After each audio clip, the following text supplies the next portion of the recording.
And you see, I insist upon demonstration. All right, decided. So she had to decide that she was going to be here, and she's here. I want to repeat this again. I want to be redundant because I want you to hear this. Ladies and gentlemen, once you make a decision, miracles will begin to happen.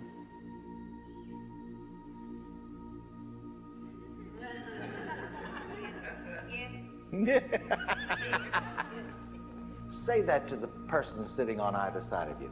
Make a decision and miracles will happen.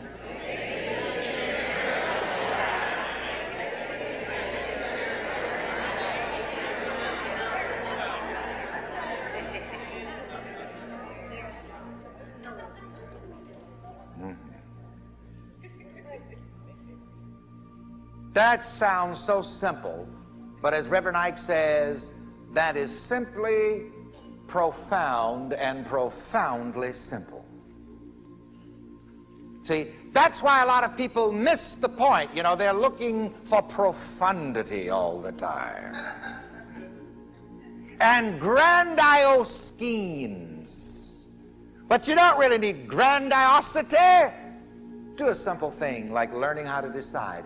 From tonight on, make it your purpose to become a more decisive person than you have ever been in your life. Even when you go to the ice cream store where they have 49 flavors. If you don't know which one to get them all.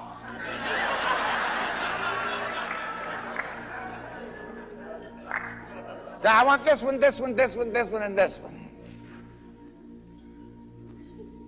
I remember back in New York when they would bring me 3 roses, different colors, a red, a yellow, and a white, you know, depending on the one that I wanted to wear that particular time. And they were all so beautiful, I just couldn't decide which one. So I started wearing 3. Wear them all. But at least that's a decision. And get out of this business of halting between 2 opinions. Should I or shouldn't I? Should I or shouldn't I? Forget it. Do something. Say to the 2 people next to you, do something. Do something. Now say back to them, do something yourself. Do something yourself.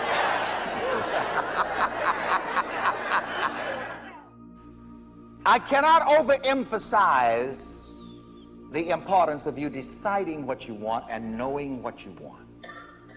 That's another thing. I am purposely redundant. I'm not necessarily trying to say something that you haven't heard before. Because if I can get you to decide, you know, I would say this: decision is the starting point of getting what you want. Let's put it in the first person. Decision is the starting point of getting what I want. Let's hear it. Decision is the starting point of getting what I want. So you see, if you want to break out of limited situations and limited circumstances, the first thing you have to do is decide, I want to get out of here. Anybody who's been in prison, who ever broke through and broke out, I'm sure that first of all they had to decide, I don't like it in here. I want to get out of here. And that's how it begins. But do you know something? Most people are in prison.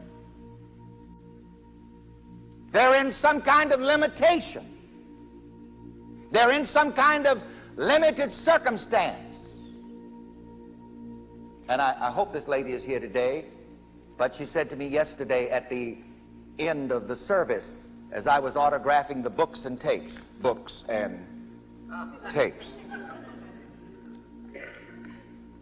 This is a very subtle post-hypnotic suggestion. She said to me, Reverend Ike, which is best for me to do? To buy this book, to take that money and buy a ticket to the seminar? I said to her, do both. She said, but I can't do both. I said, I just spoke twice today about breaking through. Let this be your first breakthrough.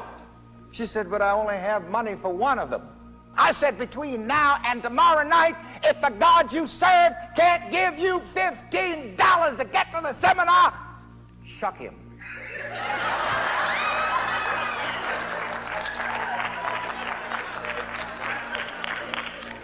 You know, and I'm serious about that.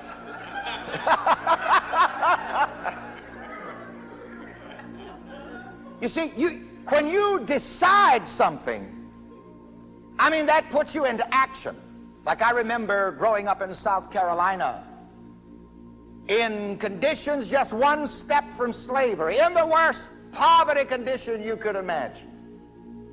And I kept hearing my pastors quoting the 23rd Psalm, "The Lord is my shepherd, I shall not want." Lunch was 7 cents a day, and I remember days when I didn't have the 7 cents to go in the lunchroom, and my nose would be pressed against the screen of the lunchroom watching my friends eat.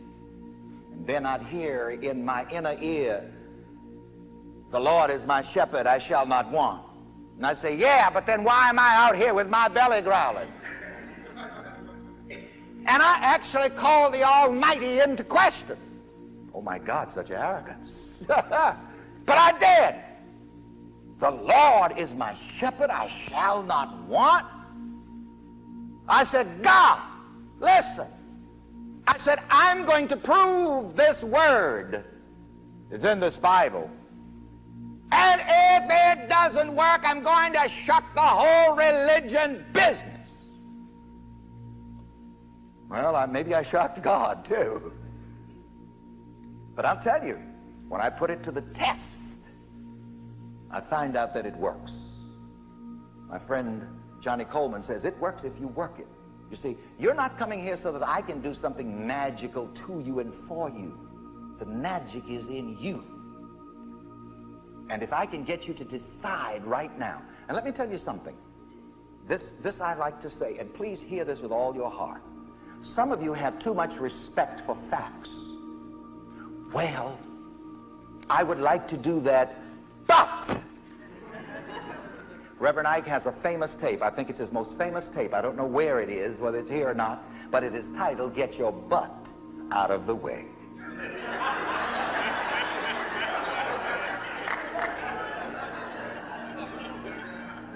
See, get your butts out of the way when you decide what you want. You see, a lot of you want to decide because of certain facts. I would like to do that or be that or have that, but I don't have any money. Get your no money butt out of the way. Decide it. Miracles happen when I make a clear decision. Say that.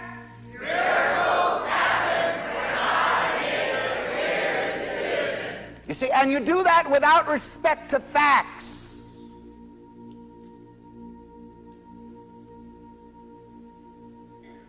See, that no money butt is a big butt. But you got to get it out of the way. Just make the decision. And I'll tell you something. When you make the decision, facts will get out of your way, and instead of being obstacles, they will become stepping stones. Get that attitude that we used to have down in South Carolina when we would say, "Okay, get with me, get out of the way, or get run over, because I'm coming through." And when you decide it, you've got to do what? Believe it.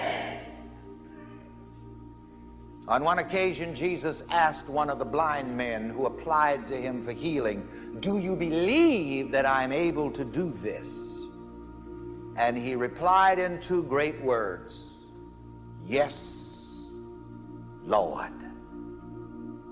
In this teaching, that would indicate yes, law, meaning that you have an affirmative attitude toward the law which works to bring you to the demonstration of the good that you believe. There's an old gospel song that the late Clara Ward used to sing back in the 40s, long before any of you kids were born. Surely God is able. Say that. Sure. Say it again. Surely God is able. The third time. Surely God is able.